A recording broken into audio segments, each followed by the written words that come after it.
Anne Diamond, historian David Starkey, and myself, Alastair Stewart, live from Buckingham Palace, Westminster Abbey, and Windsor Castle, all day Monday.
Good morning.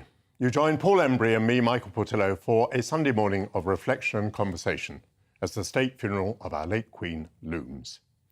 The definition of what it means to be British is constantly updated. The updates arrive at great moments of history, and they can be very surprising. I was astonished when 25 years ago, Diana, Princess of Wales, died, and we discovered that the British that I thought so stiff upper-lipped could become publicly emotional and even angry in their grief. They became exasperated by a monarchy that wouldn't fly a flag at half-mast over Buckingham Palace, and a royal family that remained at Balmoral, while the capital became a sea of flowers and faces contorted by sorrow. Her Majesty the Queen was evidently bewildered by the cantankerous public mood. She bowed to her subjects and to Diana's coffin, winning the instant forgiveness of the public. The Queen staged an extraordinary recovery. For the last quarter of a century, her prestige grew to unprecedented heights at home and abroad, and our respect, admiration, gratitude, and affection soared too. We're passing through another moment when Britain glimpses itself in the mirror of grief. The scenes of the last 10 days have been astonishing. So many people have been surprised by how moved they've been, frequently brought back to the point of tears by the images on our screens of a royal family and public distraught in its loss. The role that's being played now by our monarchy doesn't appear in textbooks. The Crown is bringing us together. Not everyone.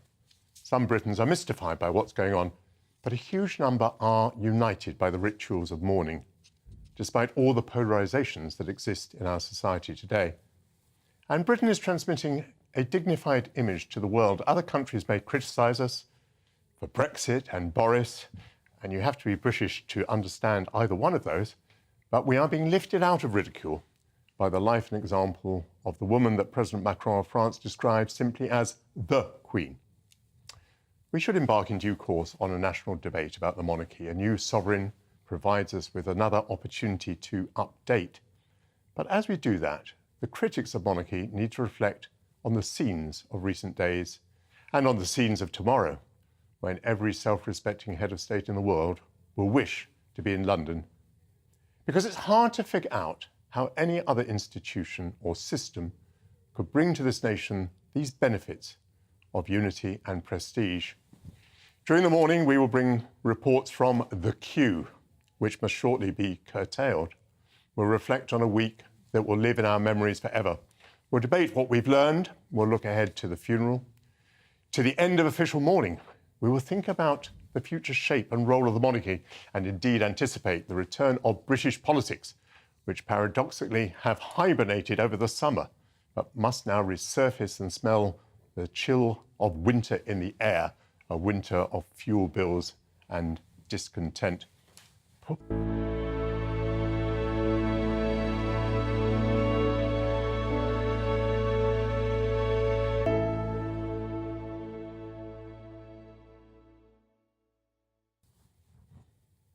Paul, let's reflect on the last week to begin with. What have you made of it? What have been your thoughts?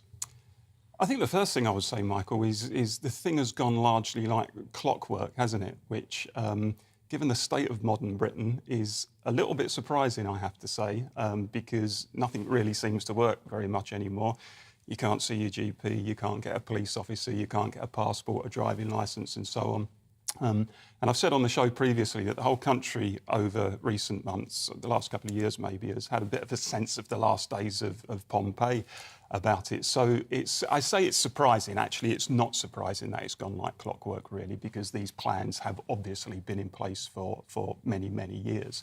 And I guess it was just a case of somebody pushing the button and everything kind of swung into action.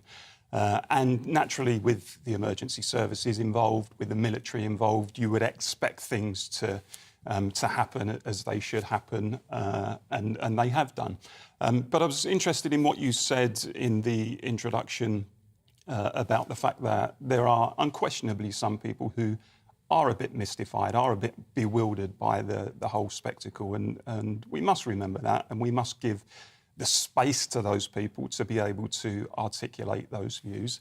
There are some people, I think, who look at what's going on and think this is something redolent of a past, almost of medieval times. You know, why are we in the year 2022 crowning a new king with all the pomp and the splendour and the ceremony that goes with it?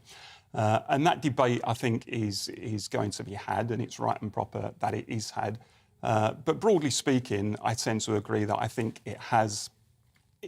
We live at the moment, I think, in a very kind of atomised, fragmented world. It's a very fast-moving world.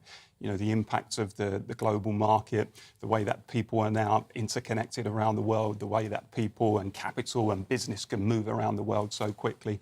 And it's quite rare these days to get something that happens that broadly brings people together, that broadly people can kind of coalesce around and focus on, and that can, you know, emanate a spirit of broad national unity. And I think that this has done that. But largely, I think it's been run well, and it's something that, from a British point of view, it's something that we can take a little bit of pride in, regardless of your view on monarchy. It's quite difficult to know whether to be surprised by the numbers or not, isn't it? I mean, if 1 million or 2 million people participate, that still means perhaps that 58 million people, you know, did not participate in person. So it's very difficult to use this as any kind of measure of public opinion. But still, I think I've been very impressed by the reactions of the crowds. And I mentioned the events of 25 years ago on the death of Diana, Princess of Wales. And at that time, we saw something very different, a Britain that I say I didn't recognise. It was almost as though people were rending their garments in public. It was a very almost histrionic reaction on that occasion. I've been seeing on television shots of 1952, the death of the king, the father of the Queen. And what's striking is that the newsreels then are so similar to what we're seeing now. So people emerging from Westminster Hall, dabbing their eyes. They've obviously had a very moving experience, but their dignity and their silence is very similar. And for anything to be the same over a span of 70 years in Britain strikes me as remarkable.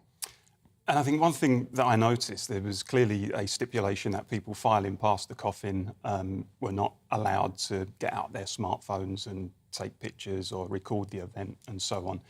And that's a very good thing, because we are so hooked to our personal devices these days. It's almost as if we've got to film or take an image of any particular event of any note. So to see that does remind us of a time before we were obsessed with technology, and I think that's quite a nice thing. It has added to the spectacle, I think. I think your point about 25 years ago with Diana was an absolutely correct one. I think that moment represented quite a significant cultural shift, actually, in our country.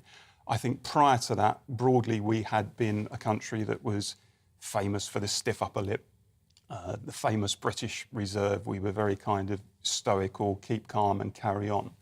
And we saw, particularly in that first week after Diana's death, a very different type of Britain. We saw a Britain that had become very, very emotional, almost a hysterical type of Britain. I mean, there was a collective national meltdown, effectively.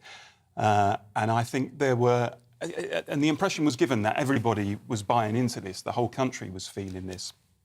And the truth was a lot of the country wasn't. And I recall that there were large parts of people I knew, large parts of the country, who were quite uncomfortable with it. And there were even stories of people being physically attacked because, you know, they were doing things on the day of the funeral and not watching the funeral. And even as someone, look, I'm not a monarchist, but I had some sympathy for the Queen at that point because I think it was quite reasonable for her to say, look, first and foremost, we're a family in grieving and we've got 2 young boys to think of. And Balmoral, for those first few days, was probably the best place for them to be. But I think the atmosphere that, you know, the tabloids and some members of the public, where they said, no, you will come to London, you will grieve, you will demonstrate that you're upset about what's going on. That was a cultural shift. So I'm glad to see that. I mean, there were very different circumstances, of course, with Diana, but I'm glad to see that hasn't been repeated. It's been a much more civilised, understated response. And I think the recovery of prestige by the royal family over those 25 years has been remarkable. It's all part of its durability, its adaptability. As we've been saying, there are those who will have found the last 10 days frustrating.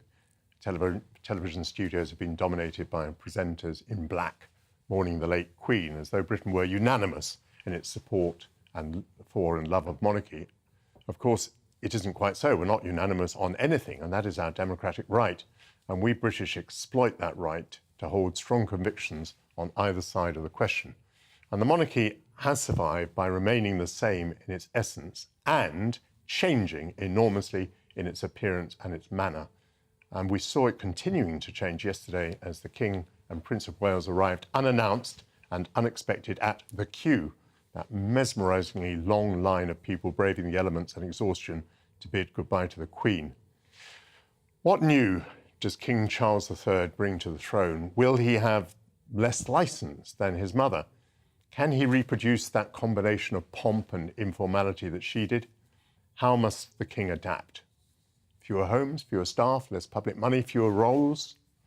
Can he handle the explosive issues thrown up within his close family? The monarchy rules by heredity and by consent. The principle of heredity has been reasserted since Queen Elizabeth's death. What does consent mean today?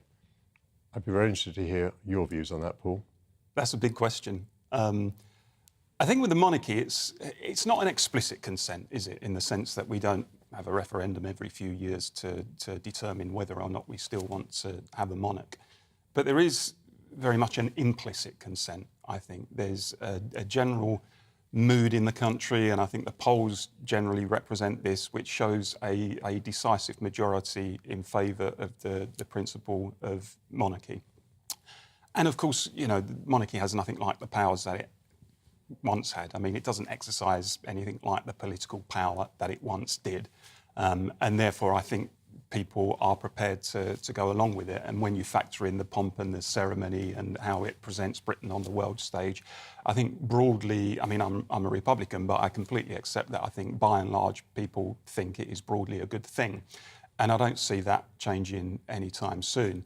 I've always felt it's not, believe it or not, a significant constitutional issue. I mean, even though I'm a mild Republican, it's never been a debate that I've particularly got passionate about, because I don't think actually it's the key issue for the country. I think if you're somebody like me on the left and you believe the country is riddled with wealth and income inequalities, and you don't like unfettered capitalism, and you want to change the way society is ordered, I don't think you start with the monarchy. You might end up with the monarchy a bit further down the line, but I don't think you start with the monarchy. And I have to say, I think that's broadly something that the Labour Party and the Labour movement have understood. I was reading recently that when the first Labour government was on the brink of taking power in 1924, there was a debate over whether Ramsay MacDonald, the first Labour Prime Minister, should touch hands with the King. And there were small elements within the Labour Party who said, well, no, of course not. We should be, this embeds class rule and we should be completely opposed to this. So there was actually a debate at the Labour Party conference.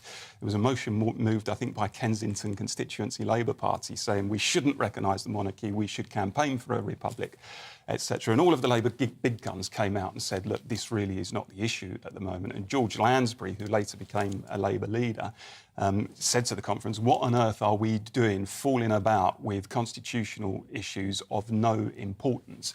And I think that largely has been the view of the Labour Party since. Yeah, you know, we think monarchy is perhaps a little bit quirky. We think it's a bit antiquated, but most people tend to like it. It's not the big issue. You've got republics such as France and the United States, for example, which are also riddled with wealth and income inequality. They are no better for not having a monarchy, so let's concentrate on other things. That broadly is my view.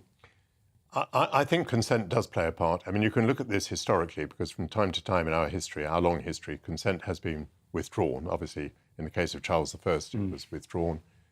In the case of James II, it was withdrawn with the Glorious Revolution of 1688, where that king was deposed and replaced with another. But I think even the events that we were talking about earlier of 25 years ago showed that this is quite a delicate matter. I mean, public opinion can shift, and the tabloids are a force to be reckoned with, and they can be pretty vicious. And I think the monarchy is very aware of the delicacy of its position. Or, and this is something we might go back to later in the programme, there are monarchies elsewhere that have waxed and waned. For example, the Spanish monarchy was got rid of in the 1930s and brought back again in the 1970s. Greece. Indeed. So I think the royal family will be acutely aware of this. There have been hints that the king is interested in reducing the number of residences, that he does have a mind to the amount of public money that is involved. And there are hints in the newspapers that he intends to be rather stricter, for instance, with the Duke of York and the appearances that he may make in public. And judging by the fact that Prince Harry is not invited to the reception at Buckingham Palace tonight, it looks as though that strictness may extend even to his own son, who, as the King said, is making his life with his wife overseas. So I think the King is pretty aware of the need to require this consent.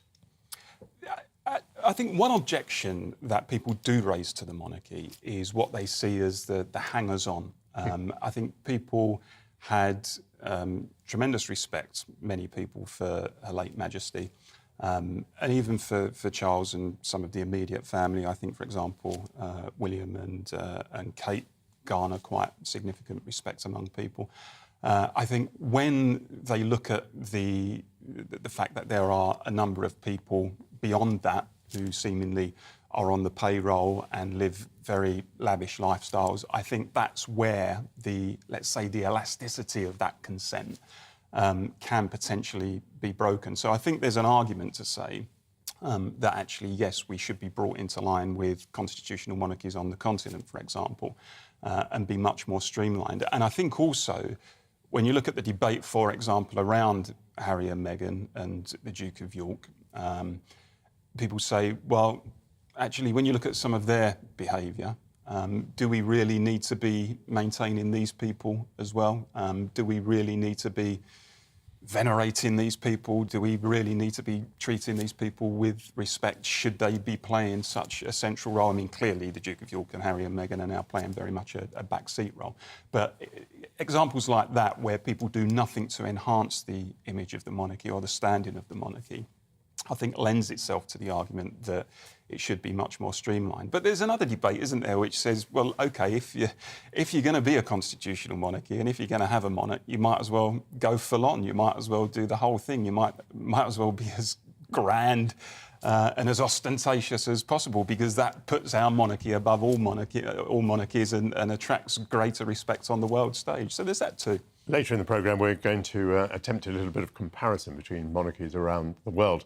We've mentioned tonight's reception at Buckingham Palace, around 500 foreign dignitaries were expected to attend the Queen's funeral at Westminster Abbey, including, of course, President Joe Biden, kings and queens from across Europe, and leaders of Commonwealth nations.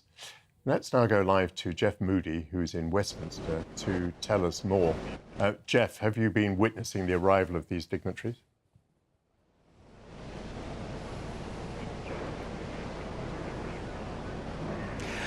you certainly get a sense that they're around. There are helicopters circling in the sky, and there are police everywhere, Michael, as you'd expect. You know, you see police vans I've seen one from Northern Ireland, I've seen one from Greater Manchester.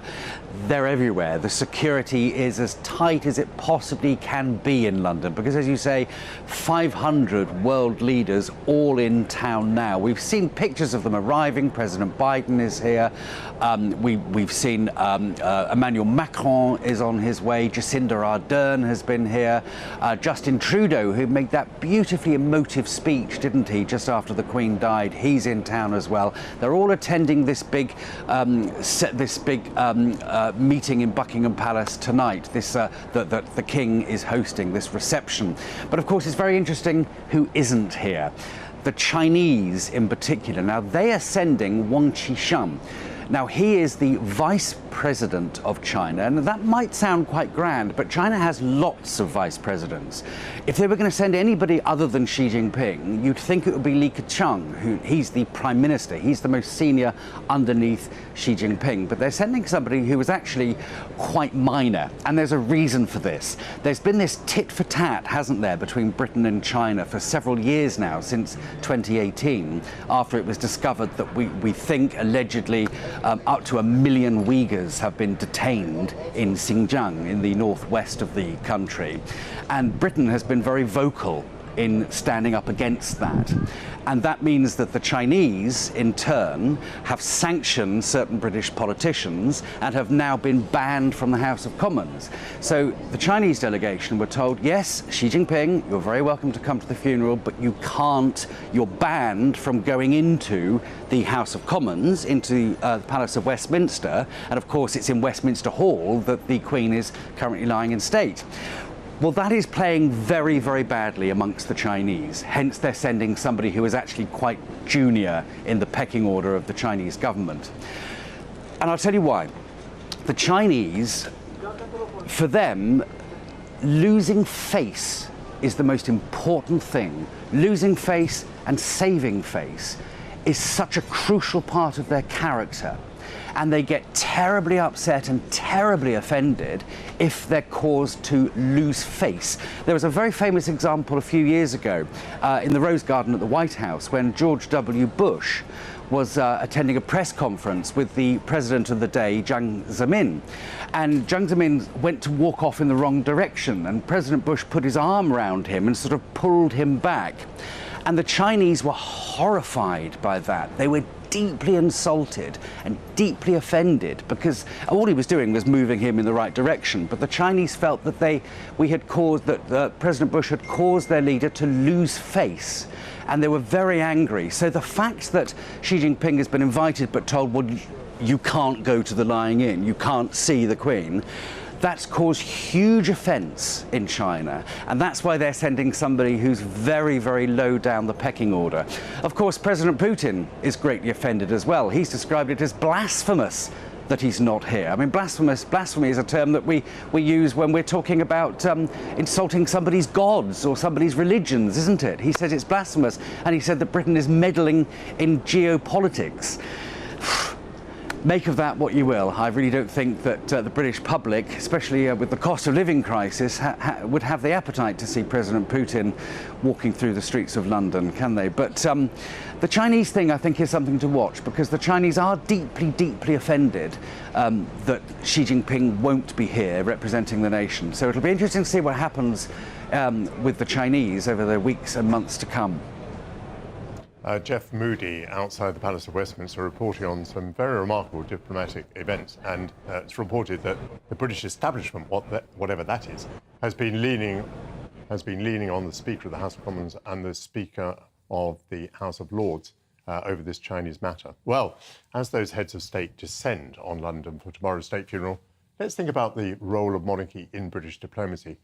I think I see 4 roles. First, the prestige of the monarchy elevates Britain when the country's politics reduce our standing in the world. So during the Suez Crisis of 1956, or our plea to the IMF to bail us out in 1975, when the miners and the police were battling in 1984, when we were driven out of the European exchange rate mechanism in 1982, when the economy crashed in 2008, and when Brexit tore us apart, world leaders still admired the Queen.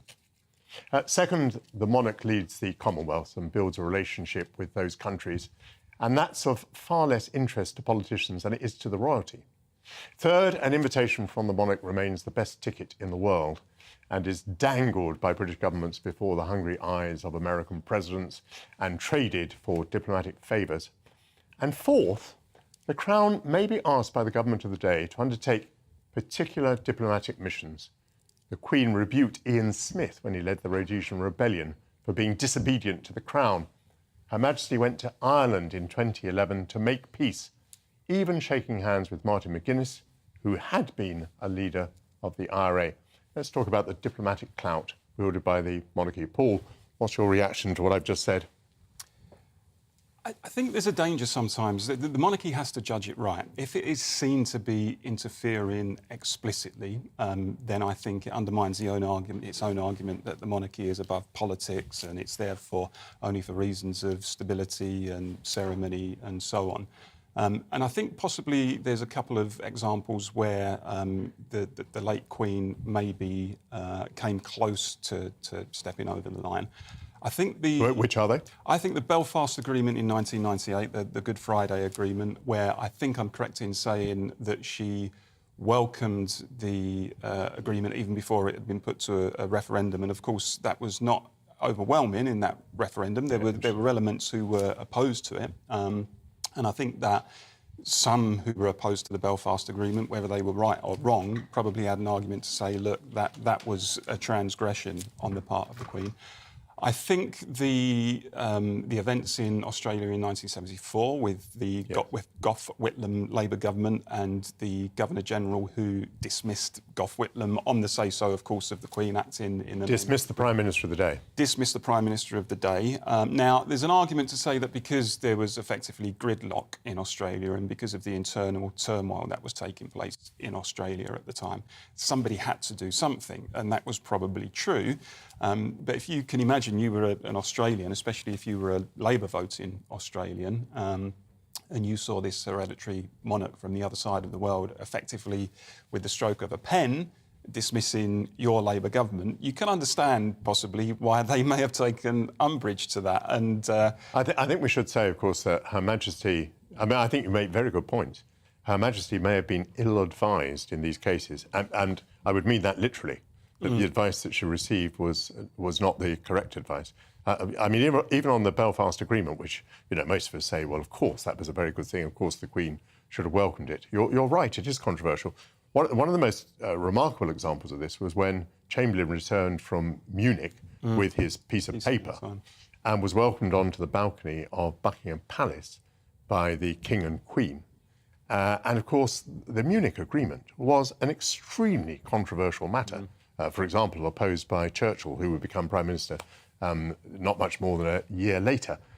So there are dangers. How do you feel about the 2011 visit to Ireland, though? Do you think that's a straightforward case? I mean, that clearly had a political motivation. The British government wanted to seal the peace in the island of Ireland, and obviously they asked Her Majesty whether she would go and to do this extraordinary thing of shaking hands with Martin McGuinness. Do you think that also might fall over the line of being ill-advised by her government? Not necessarily, because by then we'd had 13 years since the Belfast Agreement. We had the Northern Ireland Assembly, and I wouldn't say peace had broken out in Northern Ireland exactly, but things were in a far better position than they were.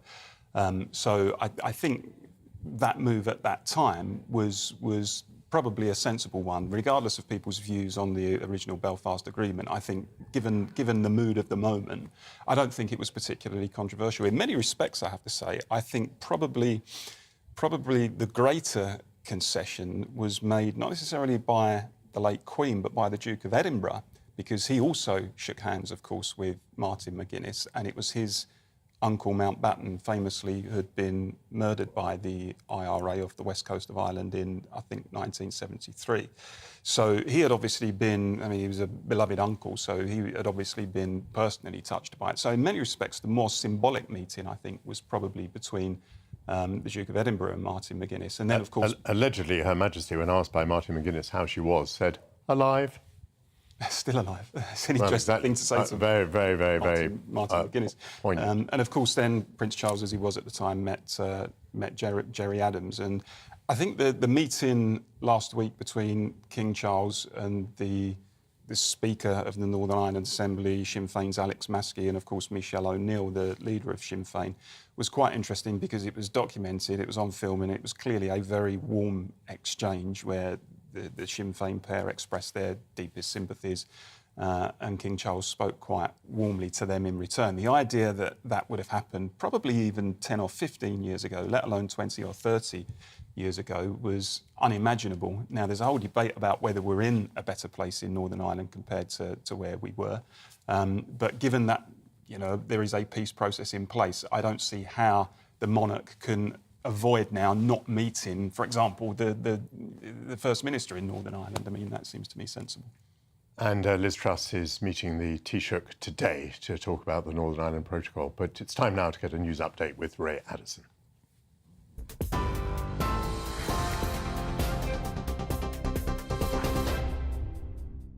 Good morning, it's 10:30. I'm Ray Addison in the GB newsroom.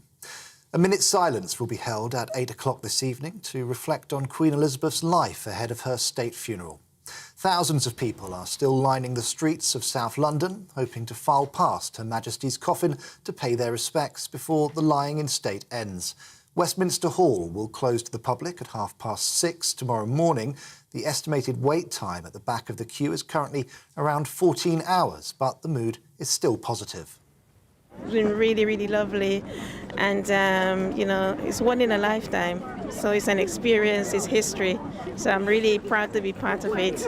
I nearly gave up halfway through, but my husband said, "Come on, no. Come on, we're doing it." And I think the further and further you go along, you think, "Oh, I've come this far, I may as well continue." It is a magical moment for everybody, and it's a big achievement just for all of us for staying in this with the weather that we've had and how cold it's been. It's just nice to finally see the other end of it now, really, from where we started. A 28-year-old man who allegedly approached the Queen's coffin at Westminster Hall on Friday has been charged with a public order offence. Mohammed Khan will appear at Westminster Magistrates Court tomorrow. He's the second person to be charged with committing an offence while in the queue to see the Queen's coffin. King Charles will hold a reception for visiting heads of state at Buckingham Palace later. Now, a warning, the following contains flashing images. US President Joe Biden, who arrived in the UK last night, will be among 500 world leaders and dignitaries to attend the state funeral. He was due to hold talks with the Prime Minister, Liz Truss, but a full bilateral meeting has now been scheduled for Wednesday instead. Former Royal Close Protection Officer Simon Morgan told GB News security tomorrow will be paramount. It is massive. You know, as you've alluded to, it's the biggest policing operation UK police have ever undertaken. Metropolitan Police Service are used to dealing with big events. You know, we've got previous history for big events. However, this is off the scale. Well, thousands of people are also expected to watch the funeral service on big screens across the UK. It'll be shown at public parks and venues in a number of cities. Around 125 cinemas and several cathedrals will also be screening the event. Around 1 million people are expected to visit the capital today, hoping to secure a prime spot ahead of the funeral. Public transport is expected to be under pressure, with Transport for London running 250 extra rail services and national highways suspending planned motorway closures across England. Mourners are being urged to delay their return journeys to avoid overwhelming the transport network on Monday afternoon. In other news, a man has been charged after 2 police officers were stabbed in central London. The attack happened in Leicester Square at about 6 o'clock on Friday morning. One officer was stabbed in the neck and the chest, and the other was stabbed in the arm. 24-year-old Mohammed Rahman, who's been charged with attempted murder and grievous bodily harm, will appear at Wimbledon Magistrates Court tomorrow. The Ministry of Defence says Russia has increased strikes against civilian infrastructure in Ukraine over the past 7 days. Officials say Moscow has ramped up attacks even where it perceives no immediate military effect. Ukraine's electricity grid has also been hit. The MOD says several thousand long-range missiles have been fired since the war began in February. The Prime Minister is reportedly considering plans to cut taxes for those who live in new investment zones. According to The Sun, those in the proposed low-tax areas could see their personal contributions reduced, although no final decision has been made. Meanwhile, people who operate businesses within those areas could also see their levies slashed. This is GB News. We'll bring you more as it happens.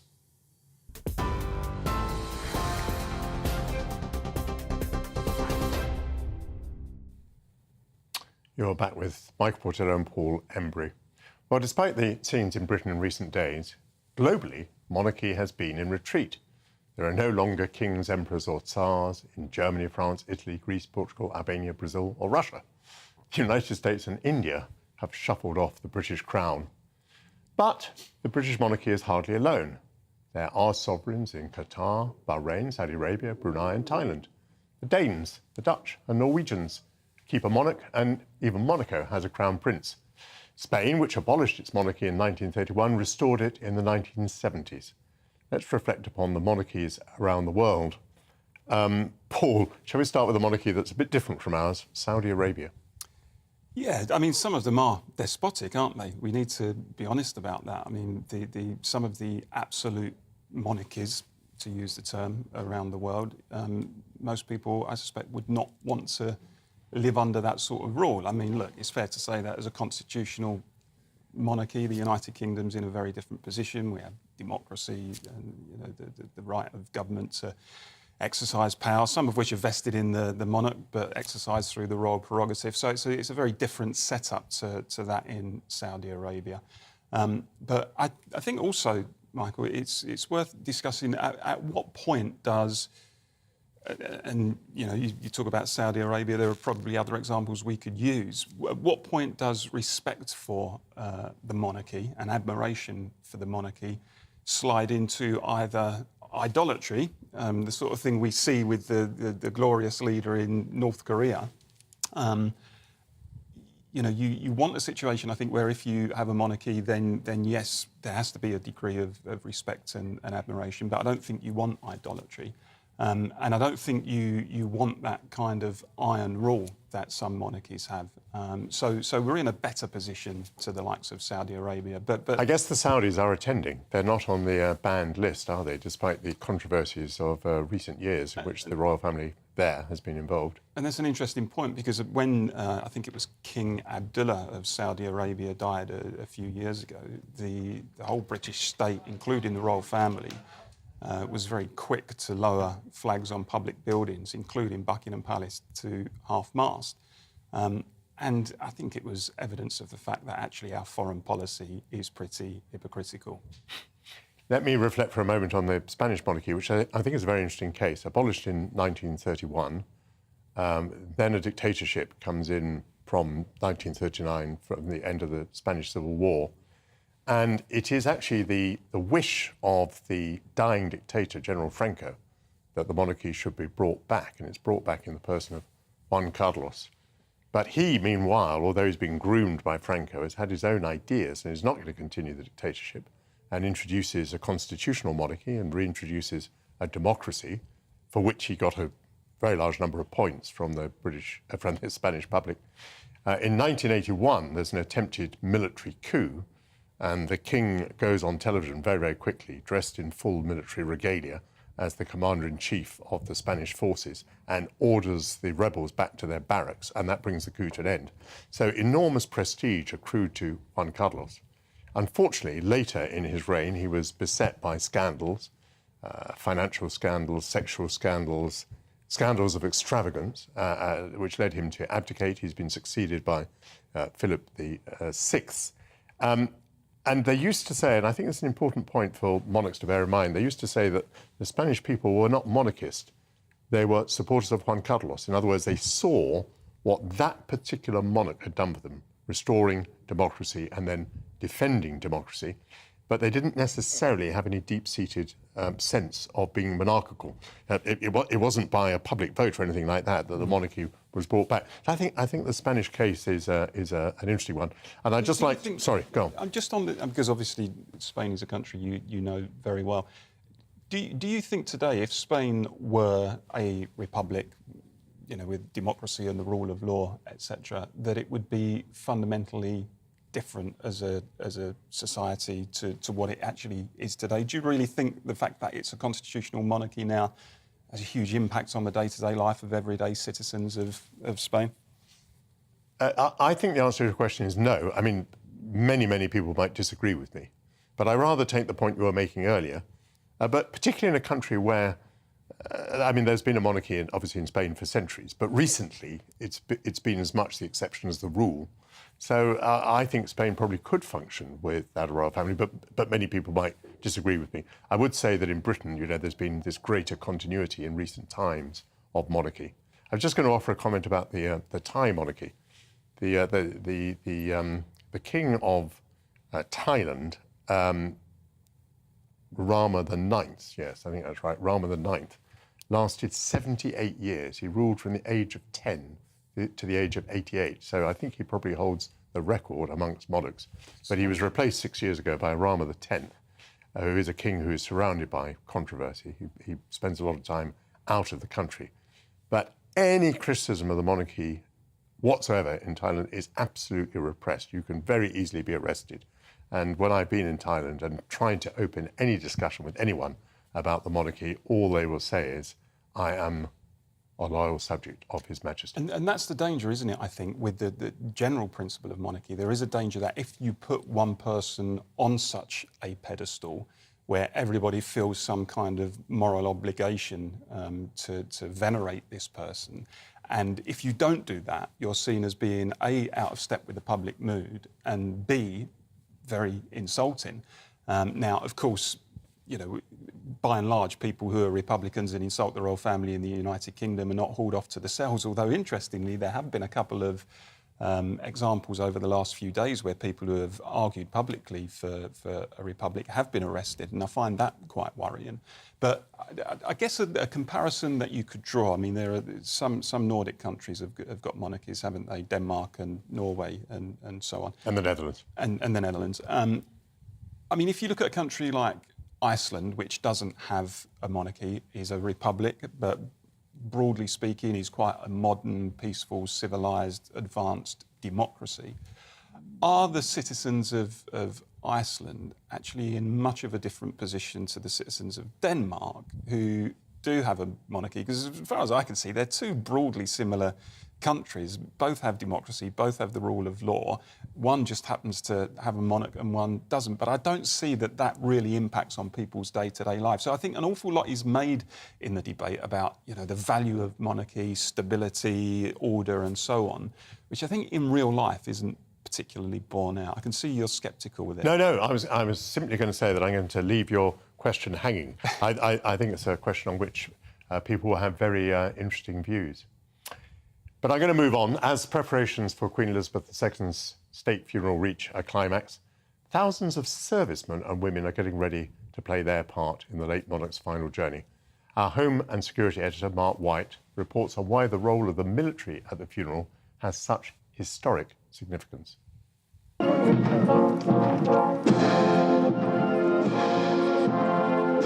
For 7 decades, she was their commander-in-chief.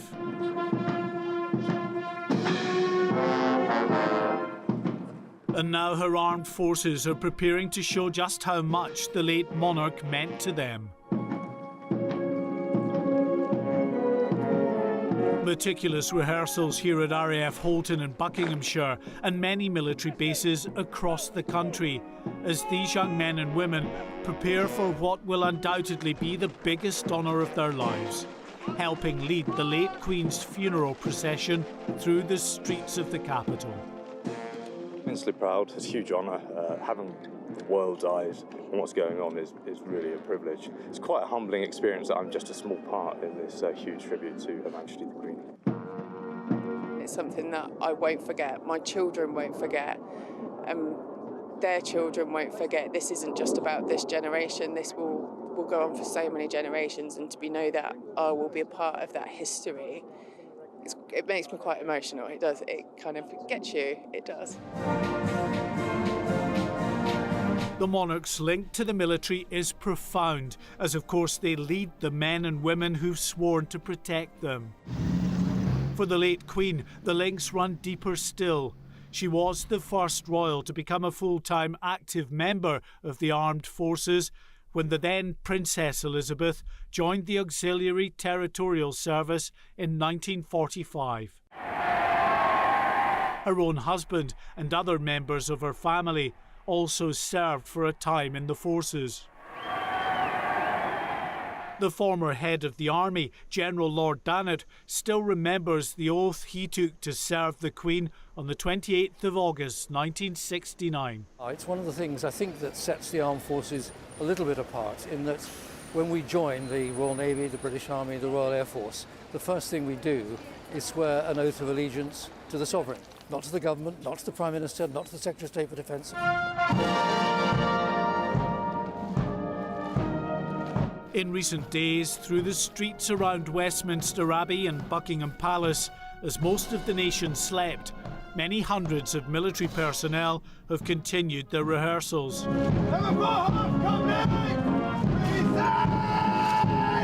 Marching along the planned route of the funeral procession, everything perfectly timed and choreographed.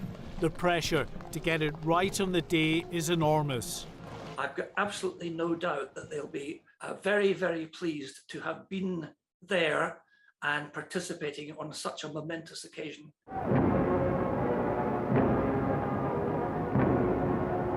Over the years, the UK's armed forces have demonstrated just how this nation excels when it comes to these big state occasions.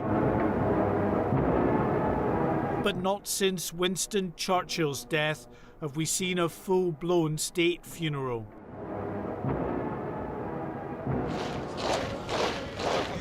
Huge pressure then on the shoulders of these young servicemen and women. But it will also be their proudest moment as they escort their Commander-in-Chief, their late Queen, towards her final resting place.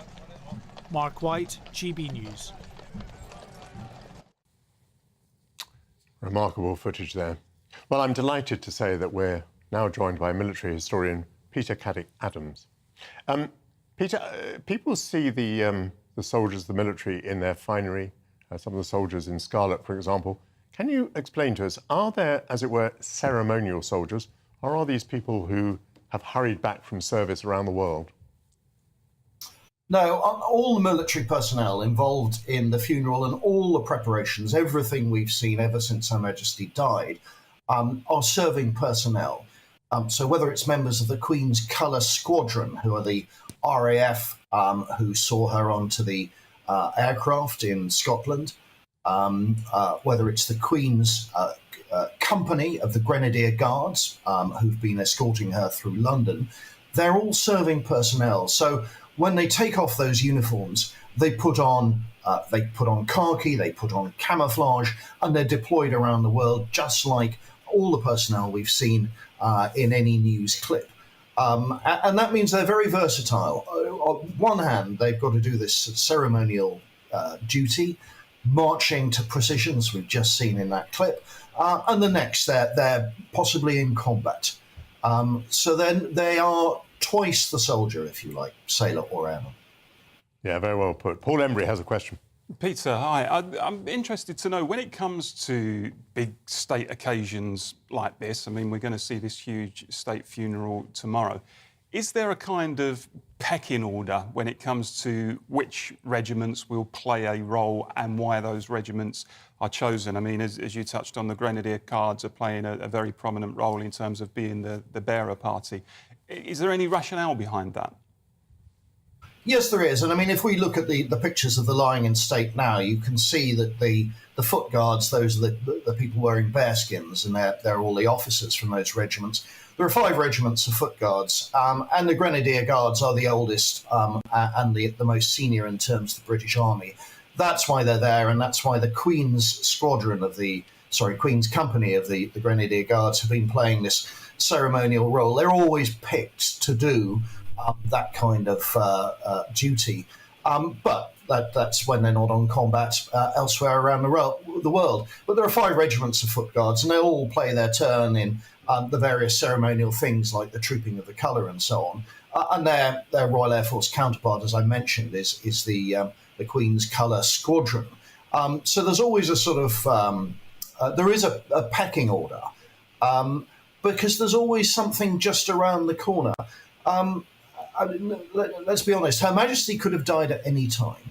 And so the moment she swore and became our sovereign, the plans were in place for her funeral, just as the plans will now have been laid down for the funeral of King Charles III. These always have to be ready just in case. And so those units that would be involved are already alerted. They always understand that this is just around the corner, if you like. And how do they select the individuals who are involved? Because some of the roles, of course, carry enormous prestige and great, great honour. How does a soldier, an airman, a seaman, how does a service personnel qualify for that? Well, in terms of the armed forces, you know, as a wider whole, and it's very much male and female these days. Yes. The units concerned are where you'll find the individuals who are going to be at the forefront of the role. So whether it's the sort of RAF regiment who spend more time on ceremonial and drill than flying aircraft or maintaining them. With the military, it's the household division, the household cavalry we can see there, or the foot guards, and they spend far more of their time doing ceremonial. But in terms of the Grenadier Guards, the Queen's company, always know that they will be alerted to doing this. And that's no more than 100 people. Now, bearing the Queen's coffin, a unique honour, you're going to be, not only are you going to need to be quite tall, but you're going to need to be very, very strong, because Her Majesty's in a wooden coffin that's lead-lined. So this thing weighs an absolute ton. So it's going to be the stronger, taller members who are going to be picked to do that. And everyone wants that honour, so it's going to be shared around. And there have been several occasions when a party has to shoulder the coffin and put it into the hearse or take it out. So there are quite a few who will share that honour amongst themselves. And again, with the Royal Regiment of Scotland conveying Her Majesty through Edinburgh, or the Queen's Colour Squadron of the Royal Air Force. So everybody gets involved. And part of this is because of the Monarchs Association with the various regiments, the squadrons of the Royal Air Force, or of course the Naval Association. And we will see that nearly 200 sailors will be pulling the gun carriage on which the coffin lies for the state funeral tomorrow on her journey to Westminster Abbey. Peter Caddick-Adams, military historian, thank you very much. And what an extraordinary day tomorrow will be. Well, we did promise you that we would return to politics because politics is returning to us. And Sir David Normington has said that the sacking of civil servant Sir Tom Scholar sent a clear message that the Prime Minister and Chancellor were not interested in impartial advice and intend to surround themselves only with yes men and yes women. In a letter to The Times, the former Civil Service Commissioner also said that the sacking was a sure route to bad decision-making and weak government. Paul, do you have sympathy with what Sir David is saying? I'm not sure I do. I mean, there have clearly been these tensions between the government and the civil service, which seems to have intensified over the last, 6 years since the Brexit vote. I think there's a tendency among some within government and more widely to believe that there is this blob, if you like. There are these civil service mandarins who, when they don't agree with government policy, are, the Sir Humphreys from the famous Yes Minister series are going to subtly try to block whatever it is the government is going to do. And I think that's probably true to a certain degree. I suspect that large parts of the civil service were completely opposed to Brexit. But the truth is, look, of course you should take impartial advice, but the question is that advice really impartial? I think that's the question here. And I think there's a growing case to say that sometimes the civil service isn't acting impartially. I mean, I always refer to the Tony Benn diaries. He was the Secretary of State for Trade and Industry during the Wilson government in the 70s, elected on a radical Labour manifesto. And says in his diaries that for I think it was about a year he was in office, he was just stopped by his permanent secretary, Sir Anthony Part, who was obviously a pillar of the establishment, from doing anything radical at all. And it was a real eye-opener for Tony Benn. So I think governments have got to have the right to govern, and if they feel that individuals are getting in their way of doing that, then, turf them out. I don't frankly have much of an issue with that, I've got to say. I have more of an issue with it than you do. But I wonder whether in this case, this wasn't a kindness to Tom Scholar. Now, Tom Scholar has been the permanent secretary at the Treasury, and he has been pursuing a policy which Liz Truss has described as Treasury orthodoxy, and he's been pursuing that policy under Boris Johnson and under Rishi Sunak. It's perfectly clear now that with a new Prime Minister and a new Chancellor of the Exchequer, there is going to be a radical change in economic policy, probably as great as the change that is made when one colour of government replaces another. And I think it's fairly well known that Tom Scholar, supported that Treasury orthodoxy. He believed that it was important to try and keep the deficit down, if at all possible. And I don't quite know how he would have credibility within the government as he tried to interpret the policy, the new policy, of Liz Truss and Kwasi Kwarteng. One of the things I don't know, it's not been very clear, is whether Tom Scholar has been dismissed from the civil service, which I dare say you would object to, or whether he's been asked to move to another department, which, by the way, he might not find acceptable because the Treasury is the cream of all departments. That's the place you want to run the Treasury. You don't want to go anywhere else. You know these things far more than I or most of our viewers and listeners do. Well, when I was in government, I was in government largely under Margaret Thatcher, and she was a stickler for observing the difference between ministers and civil service. So, for instance, when she came into office, the permanent secretary of the Treasury was a fellow called Sir Douglas Wass, and he had been implementing Labour Party economic policy until the day before, and he remained at the Treasury. I think he remained for the next 6 years or something, implementing Conservative Party policy. And we as ministers were not allowed to change any civil servants, even our press officers and communications directors, some of whom were not, I thought, very effective. We were not allowed to replace them. Bernard Ingham, Margaret Thatcher's press spokesman, famously worked for Tony Benn previously, and two people at different ends of the equation, you couldn't find a bigger dichotomy. And Bernard was, one didn't generally know the politics of civil servants, but Bernard was a Labour supporter. Nonetheless, as we know, he fought tooth and nail for Margaret Thatcher. So I think Sir David Normington, who is also, he's a former permanent secretary at the Home Office, I think he's right to raise this issue. I think it can be slightly concerning, but I also think there are understandable reasons, not least the self-respect of Tom Scholar, for him to be moved. But I do in general, I think I regret what has happened over the last 20 or 30 years. This makes me sound very elderly, but I think there has been a deterioration on both sides, that ministers have been much more willing to single out and criticise civil servants than they used to be, and that civil servants have, as you say, formed themselves into a kind of blob. Do the civil servants themselves have to, you just touched on it there at the end of that point, they have to take some responsibility for it, surely? I mean, how much of Yes Minister, you would know this, how much of Yes Minister was parody and how much of it was exposing an unwritten truth? Well, we'll continue that just after the weather. We've come to the end of our first hour. And we will be back after the weather. Stick with us, please.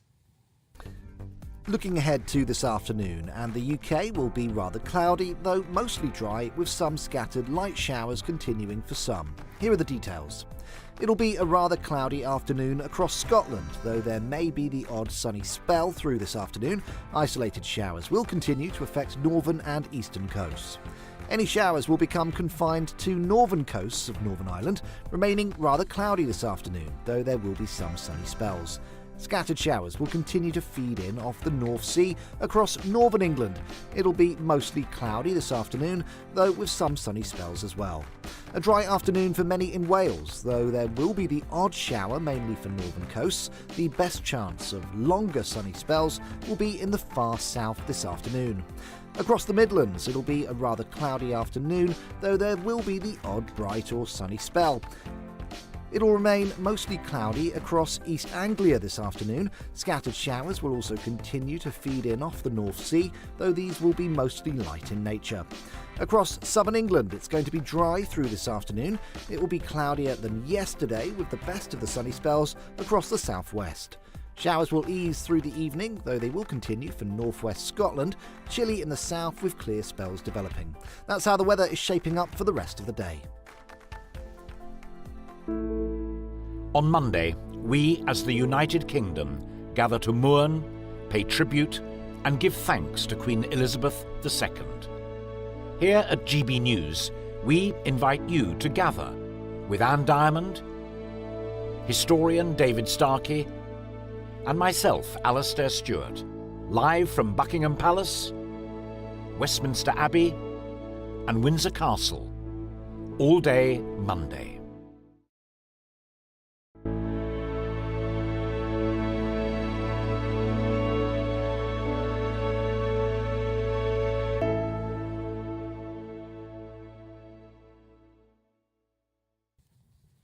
You're back with Michael Portillo and Paul Embry. Today marks the final full day that mourners will be able to pay their respects to Her Majesty the Queen before the coffin makes its way to Westminster Abbey for the state funeral tomorrow.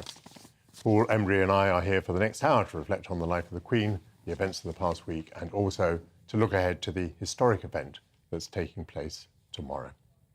We want to hear from you today, so please share your fond memories of Her Majesty the Queen. Email us at gbviews@gbnews.uk.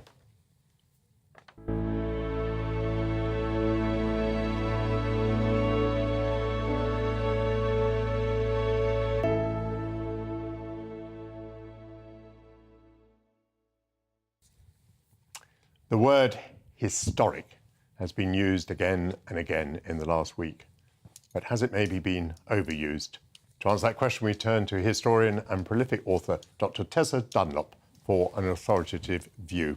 Tessa, have we been overusing the word historic? At times, I think so. It's been bandied about ad infinitum. And I think in the context in which it's been used over the last 10 days, there's been this idea that therefore it's a good thing, that somehow this is about repeating and celebrating the high noon of our history, the sort of pinnacle of great Britishness, particularly attached to the House of Windsor, when in fact there's been quite a lot of invented tradition. Last night we saw the vigil of the grandchildren. Well, that was a first. There was a vigil of grandchildren for the Queen Mother, but of course she wasn't monarch.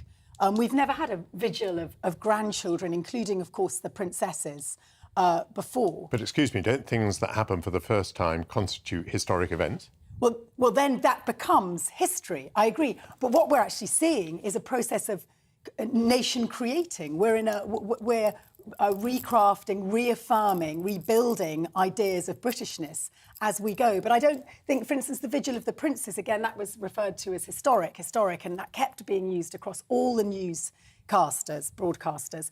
Well, there was only really in recent history one Vigil of the Princes, and that was for George V.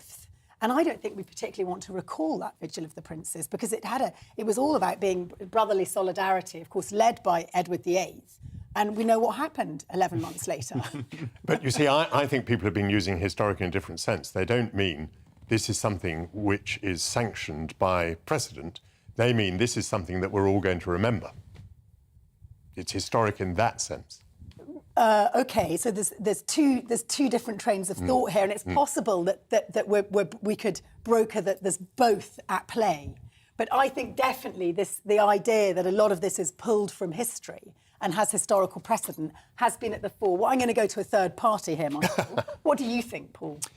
I think that, yes, there's an argument to say that if you use the term this is historical. You may be talking about something that has just happened in the moment for the first time. But personally, when someone says, look, this is history in the making, I would probably infer it in that way as well. But nonetheless, it has been completely peppered, the whole thing, with historical events, by which I mean the definition that these have happened before. Is that sufficiently diplomatic? Yeah, it is. It's also interesting, isn't it, that we are using this term historic because this is something that will be remembered and will cast back to. And yet, and somehow that we frame history around positive national events. There's quite a lot of other things that are going on under the surface. No, of course. You know, that we don't, hold up as historic, but which equally will go down in history, like the cost of living crisis or the, that we haven't seen before. Are people buying into, I mean, obviously, people are mourning the Queen, but are they buying into it also because, in your view, because they have that real sense of history, they know that these are once-in-a-lifetime events, or are people a little bit moved by the whole celebrity nature of the thing? Look, there's William and Harry and they've fallen out. How much is dominated by that, do you think? Well, this is what's interesting about that grandchildren's vigil last night. What inspired that was apparently, that they were invited by the King, by Charles, to stand around their grandmother's coffin. But I do think that's about reaching younger generations. It's also about this reaffirmation of family monarchy, because that's really been the brand of the House of Windsor until it got horribly knocked off track in the 1990s. It's been the brand of the House of Windsor since its inception in 1917. Avuncular George V, very loyal to his wife, May. They sort of plodded on. He was the archetypal sort of country, like shooting pheasants and, pottering up to Buckingham Palace if he had to. Shooting peasants or pheasants, did you say? Pheasants. And ever since then, that brand grew. And, of course, it reached its apogee with Philip and Elizabeth. But then is there a risk here? Family has been re-emphasised during this period, of course. And yet we know that there are two glaring problems within the close family, the Duke of York and Prince Harry. And we're seeing Prince Harry at the moment. There he was in that vigil that you've been talking about. But we're probably not going to see much more of him in the future, are we? No, and that's why this is the sort of case of pasting over the cracks. It's a reminder, I think, to everyone, including Harry and William, that they are greater than the sum of their parts when they operate together. Certainly, it's been very powerful, a lot of the imaging, and it seems to have pleased people, it's pleased the press, and one presumes it will have pleased the late monarch Elizabeth. But I go back to that 1936 Vigil of the Princes between, the tensions between David, as he was known, Edward VIII, and George VI, as he would become Bertie. They never really spoke again by the end of that year in 1936, and he was scarcely allowed in the country. Interestingly, on funerals, the exiled, he became Duke of Windsor, of course, the exiled Edward VIII came both to his brother's funeral in 1952, so the accession of Elizabeth, and then a few months later to his mother's funeral, Queen Mary's, but he wasn't invited to the coronation. And was it the Bahamas he was exiled to as That governor? was during the Second World War. They sort of shunted him off. He was governor of the General Bahamas. of the Bahamas. Historians are trained not to talk about turning points in history. However, the change of monarch must lead to changes. We can't necessarily predict what these changes are, but this is another sense in which I would say this is historic. Tomorrow will be different from today. I can't yet tell you how, but it will be. And the fact that we've moved from one monarch to a different monarch will be part of the causality of that. Is that not true in your mind? Yeah, absolutely. But again, there's an uncomfortable rub here, and it's almost one of the unique selling points of monarchy, that as we mourn one monarch, another ascends to the throne. And I think what's been interesting is the way in which voices against the ascension of Charles III have been crushed, downplayed, not reported, and people have felt embarrassed about them because we're in this period of deferential mourning. So there's this inbuilt survival instinct of monarchy where you actually future-proof the next king by saying we can't really criticise anything to do with the House of Windsor in this period of mourning. So he's become a de facto king and by the time we've left the period of mourning. De jure as well, by the way. They jury as well. Some people have been saying for years that when the Queen died, it would be the Republican moment because the Queen was held in such respect and other members, including Charles, while he enjoys respect and admiration, it's certainly not at the same level as the Queen. So people often said, didn't they, look, when this Queen goes, the monarchy is going to have a real problem maintaining its role and maintaining its popularity. But if you look, I sense that hasn't quite happened. Well, but for precisely the reason, in some respects, I think, that he's a man in grief, he's just lost his mother, one's respecting that and also respecting the late Queen. But if you think of when Trump first became president, that was where you got a huge amount of protest. For example, generally, when you get a new leader, for whatever reason, especially in the case of an unelected leader, which is what King Charles is, you might expect an airing and discussion about that ascension to the throne. But it's inbuilt in the monarchical system. Now, I entirely take your point. And I would like to pay tribute to all those people in the country who are not monarchists and have shown remarkable restraint in this last period. I think they have. They really have, and I think that's great. But I also think that what has happened in the last 10 days is no indicator of what will happen in the future, because this has been a very special period. There will be a debate about the role of the monarchy, and I think King Charles III will be a very full participant in that discussion. He may even be an initiator of parts of that discussion. But I think people who are sitting at home seething, thinking, nothing's going to be different, I think it will be different. And the monarchy has survived because it has adapted. Paul and I were discussing earlier the moment of crisis 25 years ago over the death of Diana, Princess of Wales. Well, it had to adapt and it emerged from that. And if there are problems that emerge in the future, then the monarchy will do its best again to adapt. Yeah, I absolutely agree with you. And I think what we've seen, this frenetic visiting of all four nations that Charles has had to undertake, let's face it, not in the first flush of youth, is an indication of the monarchy's awareness of really the fragility of his crown as the titular head of the United Kingdom. Certainly the delicacy, if not the fragility, yes. Yeah, absolutely. And his mother didn't have to endure. I almost think it was a bit of an endurance course that he was set on, because there was no devolved parliament in Wales, there was no devolved parliament in Scotland. It was a very different political scene over which she reigned. Are we still going to have a monarchy in 50 years' time? I think we'll call you back to justify your answer one way or the other. I think it would be very hard to unpick monarchy from the British Constitution. I mean, that would be a pretty intense job. We may see, and I think Charles would welcome this, less of a celebrity monarchy. I think less of a huge headline news monarchy. People use a slightly derogative term of the bicycling monarchies for the North European models, but in a way they seem to manage to fulfil the titular role without having this assault on their private lives, which we see in a choreographed way at the moment, but which often has no real boundaries. We were talking about the Spanish monarchy earlier, and I looked it up online. Officially, the Spanish royal family is 6 people. So it's very slimmed down. And that's exceptionally large because there's a king emeritus, a king who abdicated and retired. He's and his wife, Juan Carlos, and his queen are members of the royal family. So there's the king and queen, and the king's parents are still in the royal family. So it's very slimmed down. I remember being at a lunch once, and I found myself sitting next to a woman who introduced herself as King Juan Carlos's sister. And I said, my goodness, I had no idea you were going to be here. There was no protocol whatsoever. You suddenly thought, how do I bow? And I said, well, I didn't have to bow because that's the whole point. She was not covered by the protocol. Right. And I said to her, when did you know you were coming to attend this lunch? She said, oh, my brother called me this morning and asked me whether I could come along.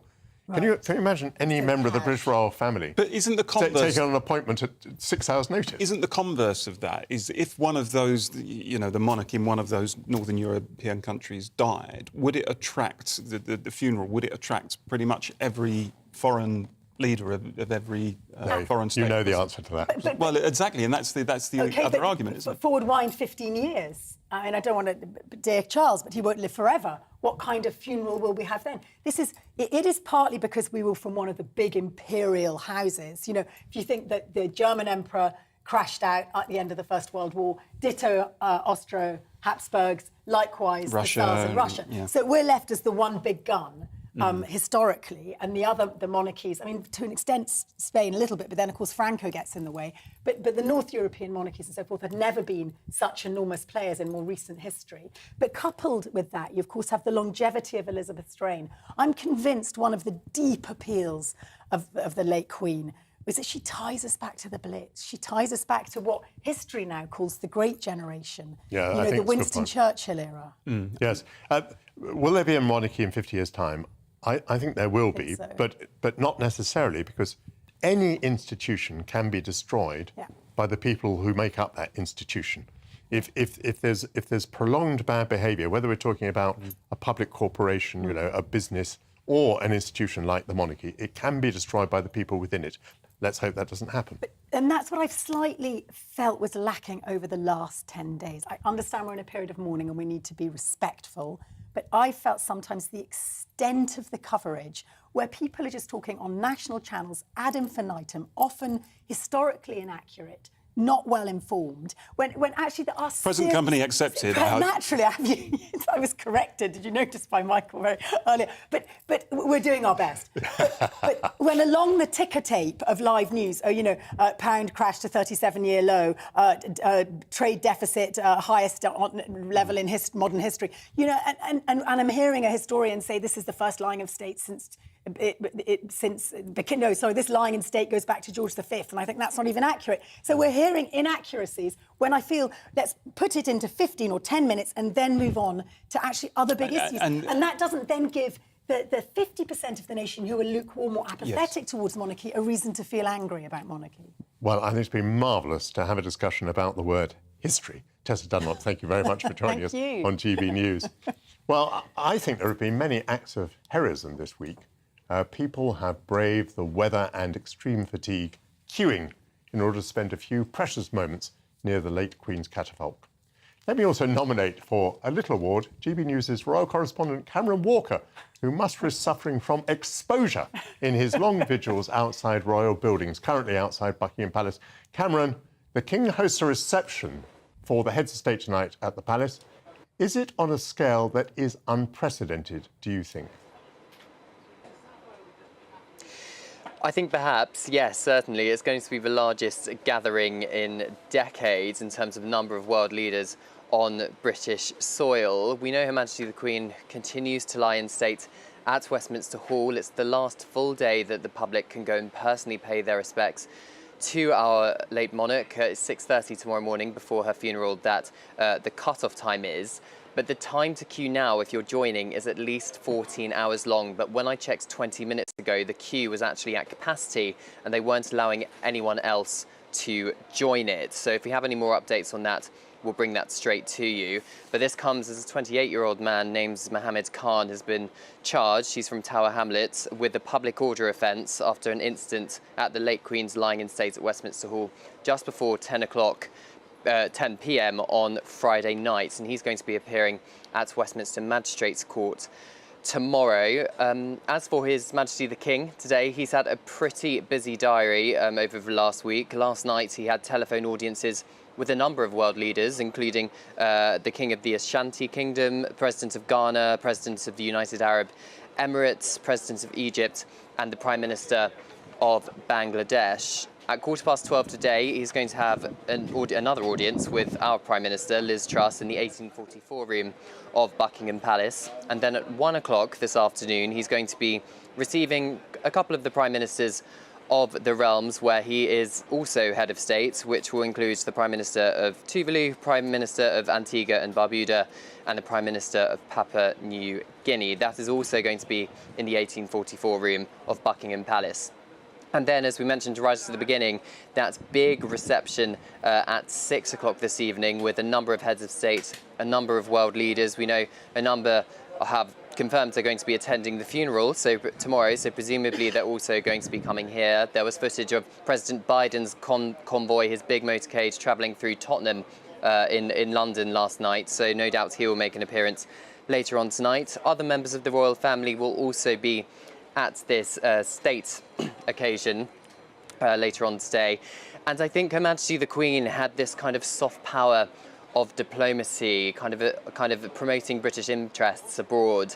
And I think perhaps with this state reception tonight, His Majesty the King very much wants to follow in his mother's footsteps. As I said, other members of the royal family will also be there. Her Majesty the Queen, the Queen Consort, is going to be delivering a televised address to the nation a little bit later on today, which is going to be paying tributes to Her Majesty the Queen, and she's expected to say, "I will always remember that smile. That smile is unforgettable," and I think that's certainly an image that's going to stay in a lot of our minds for a long time to come. And then at 8 o'clock this evening, the whole nation is expected to take part in a minute's silence to remember Her Majesty the Queen, and then of course we've got her funeral, her state funeral, tomorrow.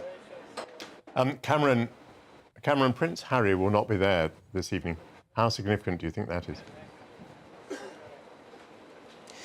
No, he's not going to be there, and neither is his wife, the Duchess of Sussex, or at least if you believe reports. We haven't had official confirmation of that. Look, the Duke and Duchess of Sussex are no longer working members of the royal family, so perhaps the institution felt it would be inappropriate for them to be there. I mean, if you read the papers, they are perhaps taking that as a bit of a snub. However, the palace did change their mind on Prince Harry being allowed to wear uniform for that vigil of the grandchildren yesterday. So some compromises are being made, but at the end of the day,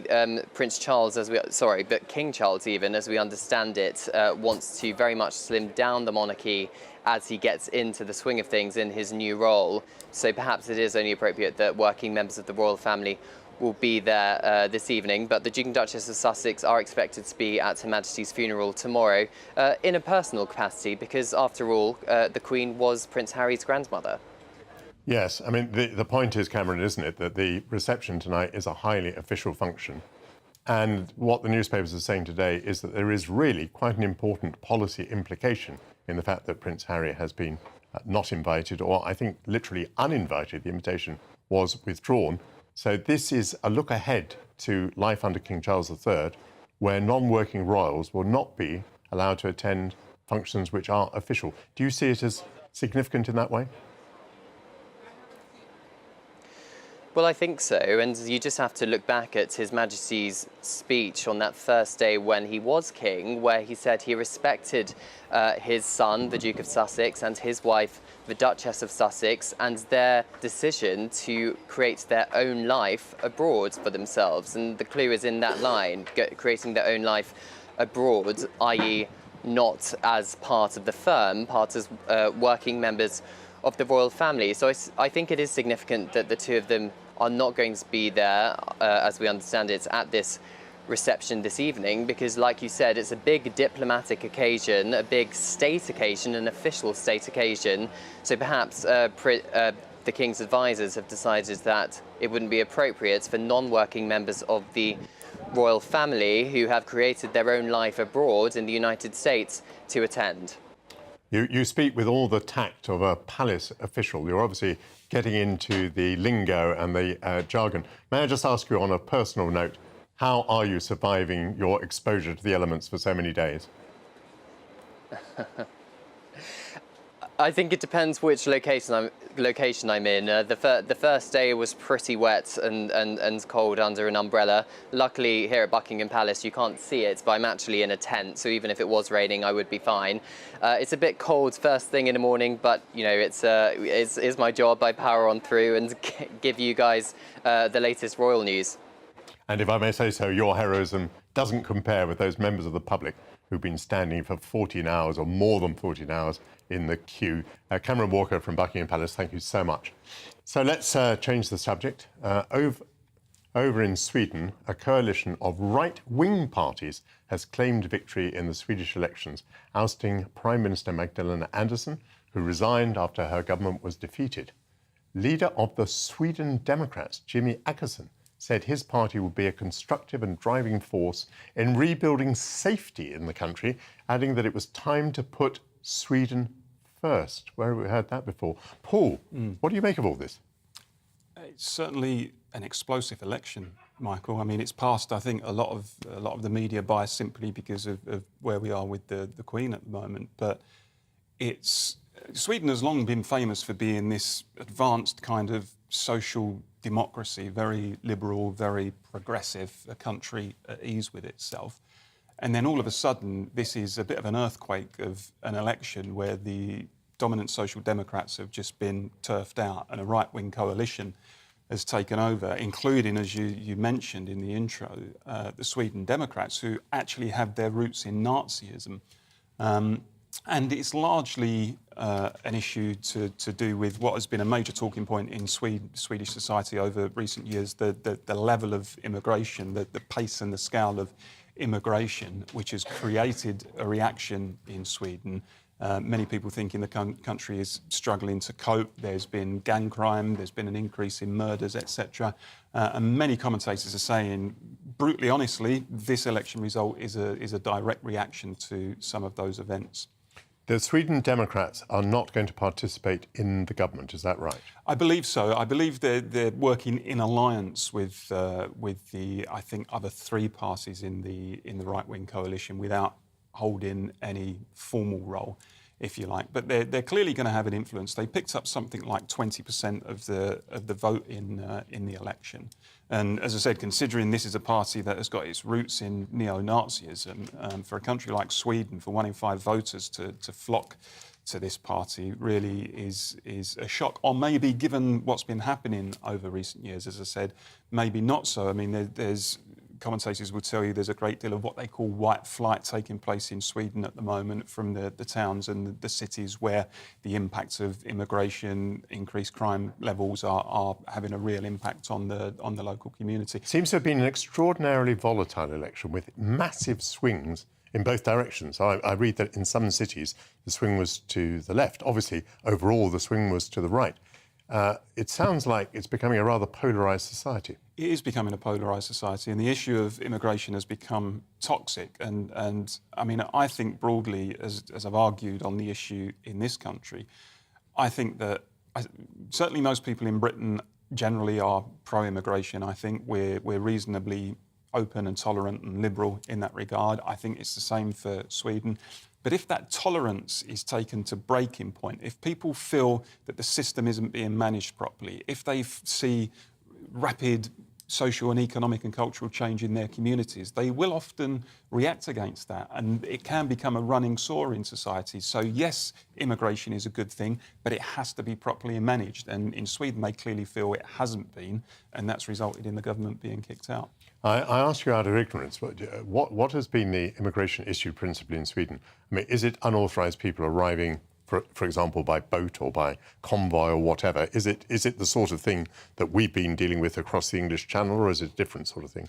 I think that's one issue, but not necessarily the main issue. I think the main issue is simply the pace and the scale of the changes that have taken place and the impact that that's having within Swedish communities. I mean, the murder rate, for example, has increased quite significantly. And lots of murders have been committed by migrants who are involved in some sort of gang crime or other types of crime. And that also has caused, as I mentioned, the white flight, as it's being termed by some commentators from some cities and towns. So it's interesting that a country like Sweden, as I said, it was seen as a beacon of social democracy. Many people, I think, who generally would have seen themselves as quite liberal and progressive, have said, actually, this system isn't being managed properly. There are fundamental changes sweeping through the country at a pace that we are not comfortable with. We're a broadly tolerant country. We've always been pro-immigration, but actually you're not managing the situation properly and it's impacting on our communities, and they've voiced their discontent at the ballot box. And that's why countries have to be really careful about this issue. When you get somebody, you know, like Tony Blair and his government, which took a very kind of laissez-faire approach to it and said, actually, you know, open borders, it will bring cultural enrichment, it will increase GDP and so on. You really run the risk of turning a country that is broadly tolerant over these issues and open into a country that says, actually, you know, not too much. It's got to be done in moderation, and the numbers have got to be modest, and you've got to make sure we integrate people properly. I think we have failed badly to do that in Britain, which is why the issue has become a bit of a running sore in our society again, and plainly they've failed to do that properly in Sweden as well. I won't hide from viewers that it was your idea to raise this subject of the Swedish elections today, and I can see that for the left, I mean, Sweden really has played a very important part. It has been this model of social democracy. In the years after the First World War, there was Sweden establishing a welfare state and systems, you know, that we would copy after the Second World War. So you obviously feel this rather strongly. Viewers have been giving us GB views. Do you have any there that you would like to share with us?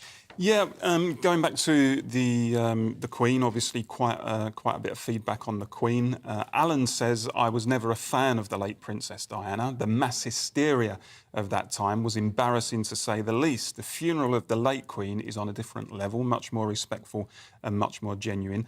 Those anti-monarchists have nothing else to offer. They fail to understand our history and would turn the country into a banana republic. Sorry, Paul, you're wrong. Bit of a dig at me from Alan there. And here's a rebuke for me from Sean. Oh, Michael, forget politics or anti and pro-monarchists at this time. We're definitely unanimous in our grief for a woman who happened to be our Queen, who gave us 70 years of apolitical, loyal public service. The rest is smutty politics. God save the King. Well, I certainly don't disagree that Her Majesty gave us 70 years of fantastic service. On the other hand, I do think that there will be some people who will be saying, can the television only talk about the monarchy? Can television not also talk about some of the things that are going to be very important to us, particularly as we get into the winter, which do include politics and fuel bills and scruffy, smutty stuff like that? Yeah, absolutely true. And we've got, I'm in the firing line again here with Tim, who says, Paul, could you please explain to us your comment of what a mild Republican is? And would you be pleased to see Tony Blair become our first ever Prime Minister? I mean, on the Tony Blair, this is one of the common objections, isn't it, that's put against the idea of having a republic. Well, you'll get a politician that you don't like. I think the danger of that argument is it could be used as an argument against electing politicians at all. You say, oh, well, these people are just in it for themselves. Why should we elect any politicians at all? And the difference would be, if Tony Blair were lucky enough to get elected as president, I don't think he would, you could get rid of him. We're using these GB views to give you our own views, which is perhaps a bit unfair. But it's time for a news update with Ray Addison.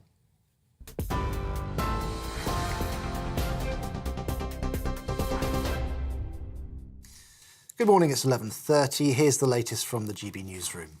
A minute's silence will be held at 8 o'clock this evening to reflect on Queen Elizabeth's life ahead of her state funeral. With thousands still waiting to file past Her Majesty's coffin, the public is now being advised not to join the queue in order to avoid disappointment.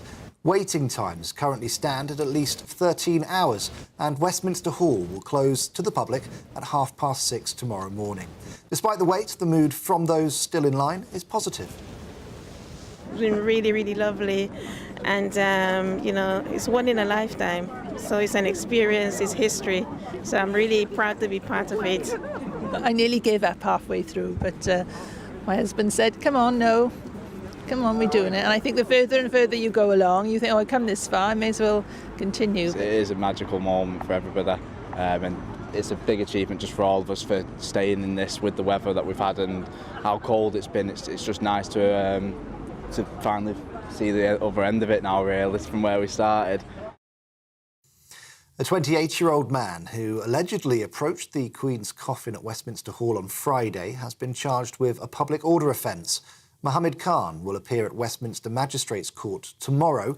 He's the second person to be charged with committing an offence while in the queue to see the Queen's coffin. King Charles will hold a reception for visiting heads of state at Buckingham Palace later. A warning, the video we're about to show contains flash photography.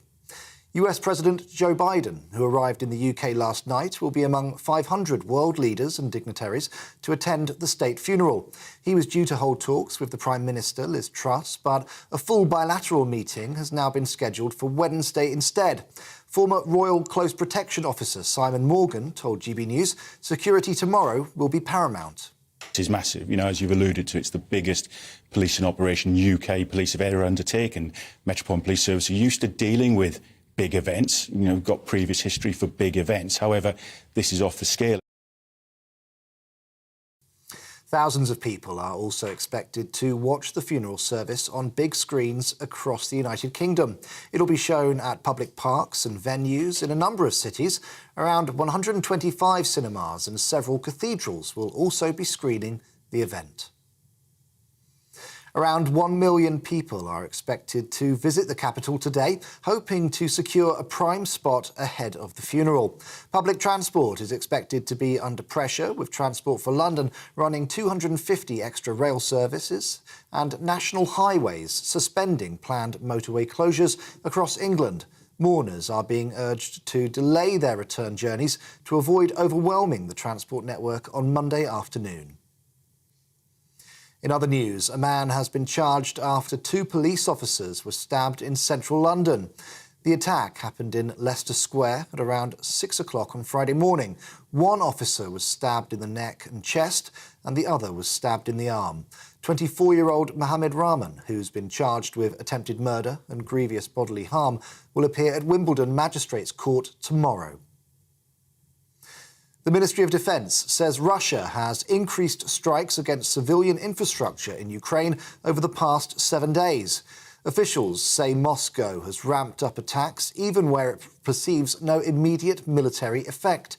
Ukraine's electricity grid has also been hit. The MOD says several thousand long-range missiles have now been fired by the Russians since the war began in February. The Prime Minister is reportedly considering plans to cut taxes for those who live in new investment zones. According to The Sun, those in the proposed low-tax areas could see their personal contributions reduced, although no final decision has yet been made. Meanwhile, people who operate businesses within those areas could also see their levies slashed. This is GB News. We'll bring you more as it happens.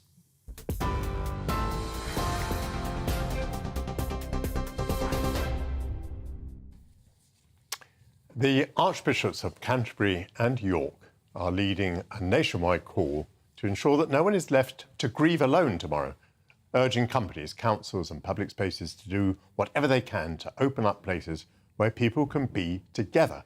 In a joint letter, they stated how important community was for anyone finding this moment difficult, adding that one of the Queen's most important legacies was her ability to bring people together. To comment on those sentiments, we're now joined by the founder and CEO of At a Loss, which is a charity helping bereaved people to find support and well-being. Welcome to the programme, Yvonne Richmond Tulloch. Quite remarkable, is it not, that the Archbishop should issue this letter talking about the effects that people may feel from the death, not of their mother, their father, their son, their daughter, but the monarch. Is that not remarkable in itself? Well, not really, because we are in this situation where everybody across the country felt that they knew our late Queen, didn't they? And it's not so that therefore surprising that people are having their own sense of grief, their own sense of loss. And I think many people are actually a little bit taken aback by how much she meant to them. We can so often take people for granted, can't we? And then when they're gone, we suddenly realise how much they meant to us. So I don't think it's surprising that they're asking the country to do this. But the biggest reason is really because of her death unlocking deeper and greater pain than perhaps people expected. We have what you could call a sort of a nation of unprocessed grief. We've just been through the pandemic, where 1 million people died in restrictions, and we haven't actually had a chance for those deaths to be processed. And what seems to be happening at the moment over these last few days is that a number of people who've been talking about grief and pain and emotions stronger than they expected, and what that seems to be suggesting is that these days, and particularly tomorrow, we would want to highlight are days when it seems to be the days that seem to be unlocking people's suppressed pain. It's surprising that people would have these emotions. I meant that it was remarkable that they would have these emotions for a head of state. But will you tell us a little bit about your charity, please? Yes, thank you. Our charity is ataloss.org. We run the signposting website for bereavement services and information. So we're across the UK. So we offer people the opportunity to be able to find services and support that's just right for them. And that is something that we would really recommend at this time, that people, if they're finding that their emotions are coming to the fore, that they go they look for help. And that can be in all sorts of ways. It can be informal help that's local. It can be specialist help across the national or information. But either way, finding help when one notices that one is reminded of a death that's happened before and is beginning to feel feelings is really important. We're involved in the drafting of this letter. Do the archbishops turn to organisations like yours for thoughts and advice on this? Yes, well, we're privileged to have the Archbishop of Canterbury as our patron.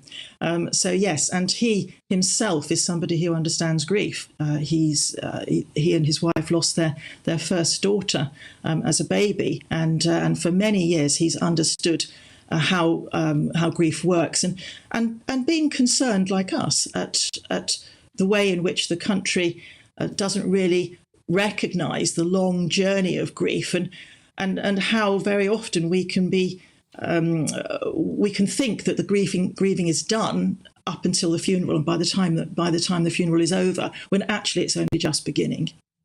Yvonne Richmond-Tulloch, just remind us how people could get in touch with your charity if they needed to. Thank you. They just need to go to atalost.org. It's a signposting website there for anybody. And there's also the churches you refer to, the archbishops. The churches at the moment are doing what they can to help the country's grief. And so there's a programme that's running called the Bereavement Journey, which is there available online and face-to-face to help everybody. Yvonne, thank you so much for being on GB News today. Paul, GB Views. Do you have some GB Views for us? We've got GB Views coming out of their ears, Michael. There's an enormous amount of feedback today. Trevor referenced the conversation we were having about Sweden. The increase in murders, rape, violence, robbery and gang crime in Sweden has become so bad that Denmark closes the Lincoln Bridge with Sweden at night. Mass immigration is destroying Sweden. And on the same issue, David says the people of Sweden have had enough of their culture being eroded by mass immigration and have called for change. The people of Britain will be next to call for change because our government allows illegal immigration to flourish and the crime statistics are out of control. Paul, I would not have guessed that your choice of subject has aroused so much interest, but it certainly has. Avis says, I'm not surprised that the people have voted the way that they have in Sweden, and it won't be long before the people of this country will say enough is enough. So you really did hit upon something at this point. So keep the emails coming, please. Well, in Britain, politics have been held at bay, and not just during the last 10 days of mourning. For 2 months before that, government was paralysed under the premiership of Boris Johnson. But from Tuesday, politics will descend upon us again like an avalanche. Even today, the Prime Minister had significant talks with the Irish Taoiseach, Michael Martin, on the Northern Ireland Protocol, and then, possibly armed with some kind of agreement, she'll meet President Biden in New York. And then the House of Commons will hear statements on the National Health Service and support for business. That whirlwind of political activity will culminate on Friday with a thing that's euphemistically called a fiscal event, with a statement from the new Chancellor, Kwasi Kwarteng. Paul, what do you expect from that fiscal event? Well, I'm slightly concerned about it, actually, because I think it's been troweled with various proposals that I think would give any trade unionist like me, anybody on the left, any worker cause for concern. I mean, there's talk about, for example, removing the cap on bankers' bonuses, which purely in terms of politics seems to me to be an extraordinarily backward thing to do at this moment in time when people are really struggling to make ends meet. Regardless of the economics of it, it just seems to me to be bad politics. There's also talk about slashing workers' rights, potentially doing away with the Working Time Directive. I suspect the European Union will have a thing or two to say about that because the trade and cooperation agreement that we signed with the EU made it very clear that both parties would continue to maintain and enhance workers' rights. So I hope the government doesn't renege on that, and if it does, I suspect it's going to have a big battle. But broadly speaking, Michael, my concern is we seem to be looking at what I think potentially is a reheated type of Thatcherism. I think Liz Truss probably sees herself in that mould. I think that was clear during the selection contest against Rishi Sunak.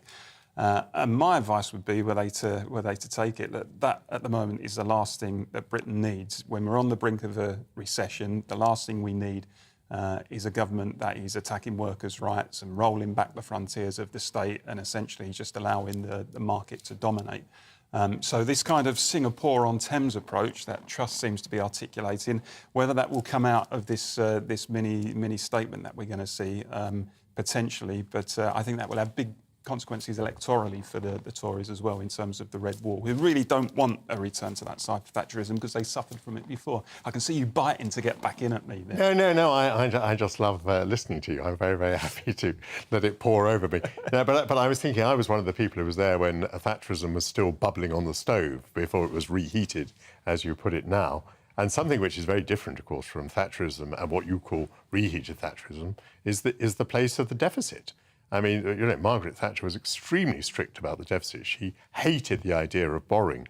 She would get into all these analogies of the housewife, as we called them 40 years ago, you know, that you had to balance the budget and that people knew that you couldn't spend more than you earned and so on. Well, we're not going to hear any of that from Liz Truss at all because we're into this massive amount of borrowing and spending. But let me just pick up on what you say about the bonuses, the bankers' bonuses, the removal of the limit on them. I'm a little bit conflicted on this because I don't like the sight of these people making such enormous, I mean, one would always say obscene amounts of money. They don't seem to relate in any way to what the person's talent is or what they've achieved. However, what they are trying to do, Liz Truss and Kwasi Kwarteng clearly, is to remove any disadvantage that London has in global financial markets. And it may be that people are not willing to bring their talents and their business to this country because they say if we come to Britain, we're going to have our bonuses curtailed, which would not be the case if we were operating particularly in New York City. So I agree that it's a very high-risk strategy because clearly the tabloids can easily attack this, and a lot of people will feel that it's very unjust as they're struggling to pay their fuel bills. But this government apparently, under these two economic leaders, Kwasi Kwarteng and Liz Truss, this government clearly believes that you have to make the economy grow, even if that means that some people are going to become, was it in the words of Peter Mandelson, obscenely rich? Yeah, it was Peter Mandelson, actually. Isn't it funny, though, Michael, how Tory governments are always very happy to put caps on public sector pay, but remove caps on the pay of top people, chief executives and bankers. And the arguments that they always use is, well, you know, we've got to attract the best talent and we've got to allow these people to blossom and to earn as much as they possibly can. But whenever a public sector worker says, actually, can you pay me some more? Or in the same way that a rich person may say, well, I'm taking my money out of your country and going somewhere else. If a worker was to withdraw their labour, they'd be accused of holding the country to ransom, wouldn't they? Don't rich people hold the country to ransom when they make unreasonable demands about the sort of tax regime they want within a particular country? Well, they make choices. But do you mind if I sidestep that a bit and talk about talk about another cap? Because there's another very important cap which is in place, which is on people's pension packages. And this is having big effects at the top end of the National Health Service. Because, you know, people at the top of the National Health Service who are well paid and are very important, people like surgeons, are finding that they are unable to put any more money into their pension pot. And money that they would have put into their pension pots, they put it into their pension pot, but they're taxed at 55%. And the logical reaction of a number of surgeons in the National Health Service is to say, right, I'm leaving, because there's absolutely no point receiving money and being taxed at this rate to put it into my pension pot.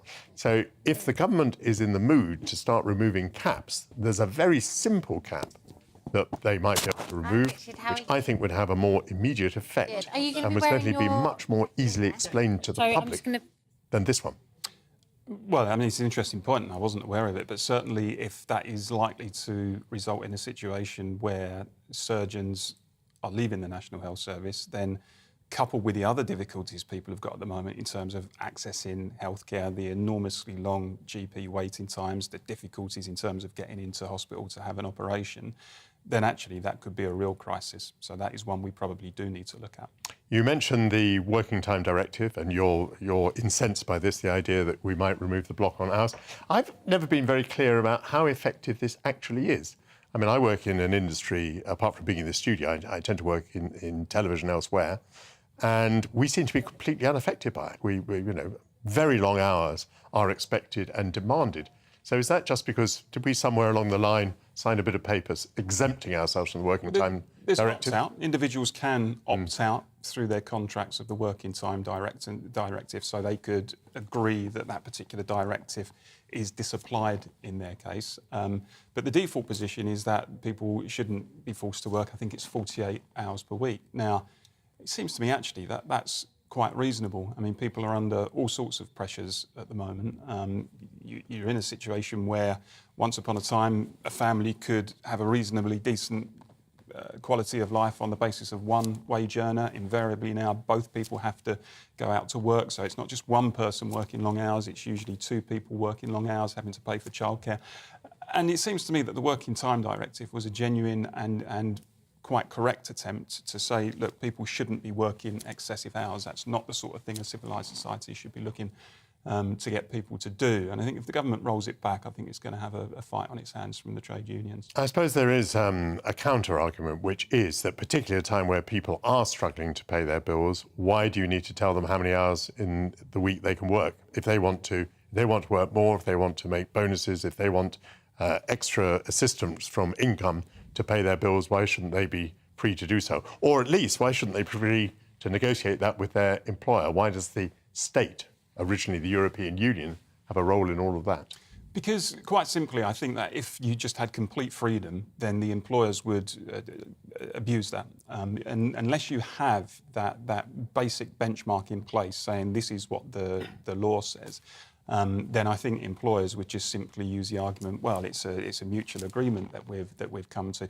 And I think also, if you take that view on working hours, then logically, why could you not extend that argument to say something like health and safety? Why could an employer not say, actually, we're not going to put in place all these health and safety provisions in your contract. We're not going to supply you with the right protective equipment because, look, you've signed a bit of paper saying you agreed to it. You've entered into it. It's a mutual agreement. Tell the state to get out of the way. It's nothing to do with the state. That becomes a slippery slope. I'm so happy to leave you with the last word on that, Paul. It's time to talk about sport. The Premier League is well and truly back this weekend, throwing up all the shock and drama that you would expect. We can welcome Aidan McGee to the studio to tell us more. We've got some issues about staging some of these football matches, haven't we?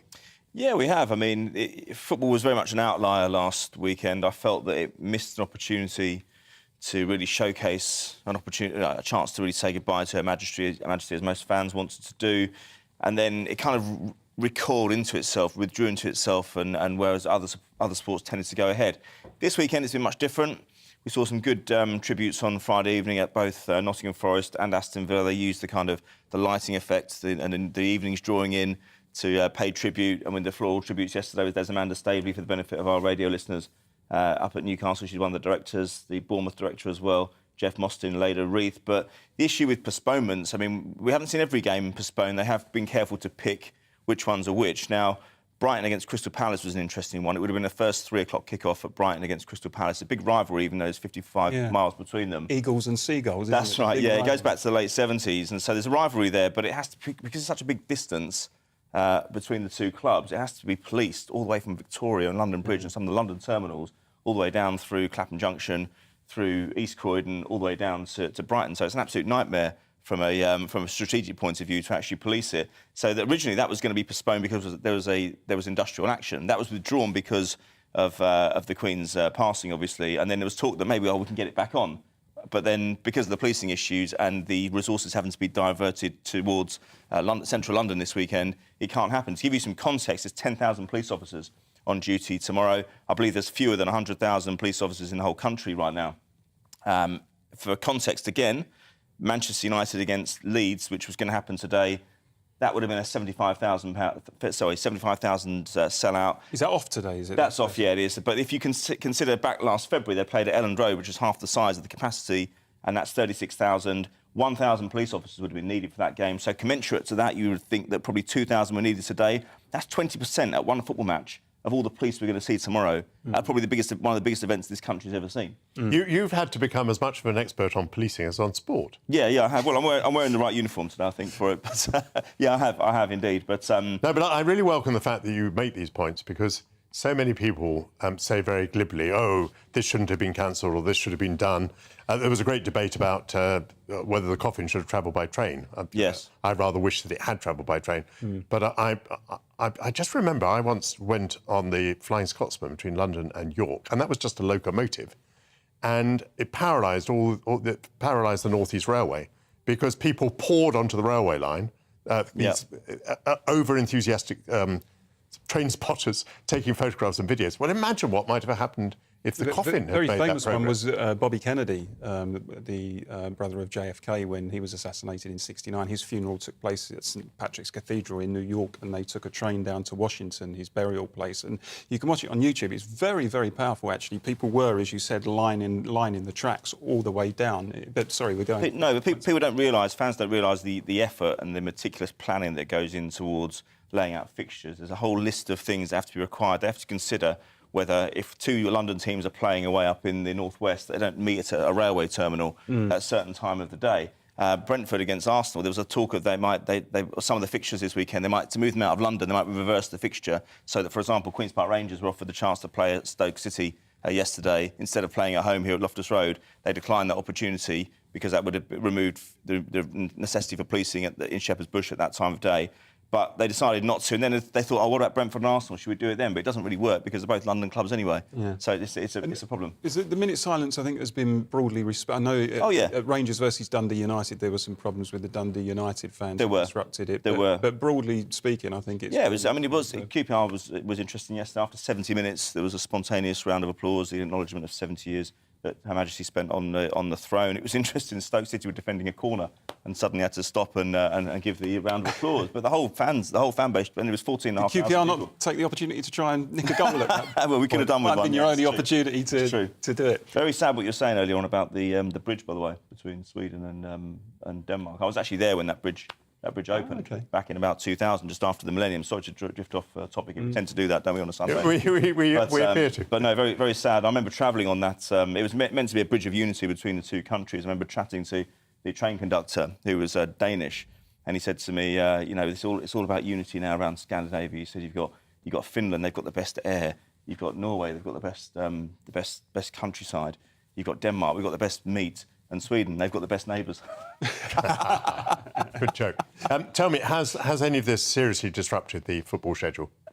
Yes, but it's not just because of this, Michael. You have to consider this is a completely abnormal year in football terms. We've got this big thing called the World Cup coming up in November, all the controversy around that, having it take place in the middle of the season. Now, it's playing havoc with the schedule. Brighton v Crystal Palace, which we mentioned a moment ago, incredibly, this is probably going to have to be rescheduled next year because they can't find a gap in the fixture list. We're going into the international weekend now, or the international 10 days, if you like. We've got European matches coming up as well. We've already had a few fixtures postponed from last week, which are going to have to be rescheduled.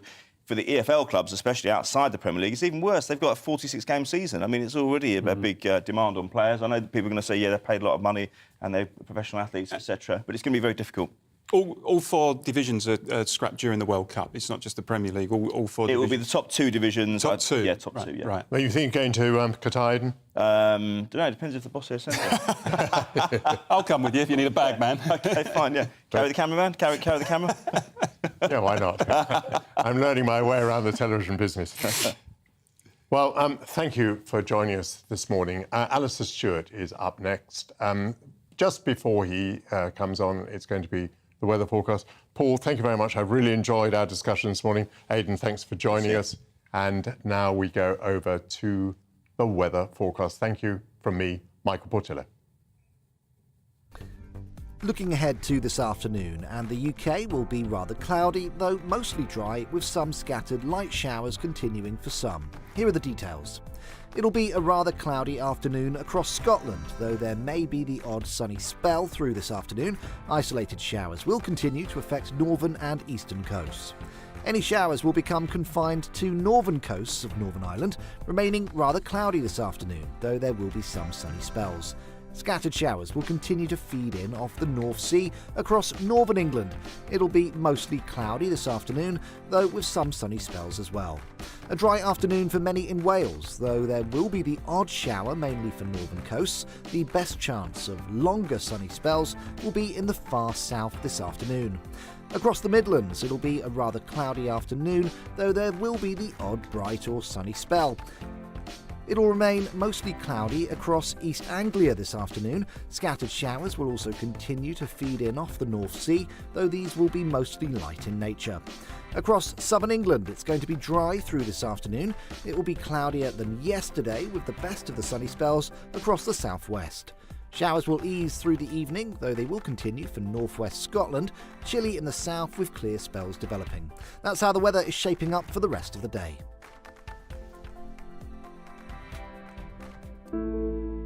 On Monday, we as the United Kingdom gather to mourn, pay tribute and give thanks to Queen Elizabeth II. Here at GB News, we invite you to gather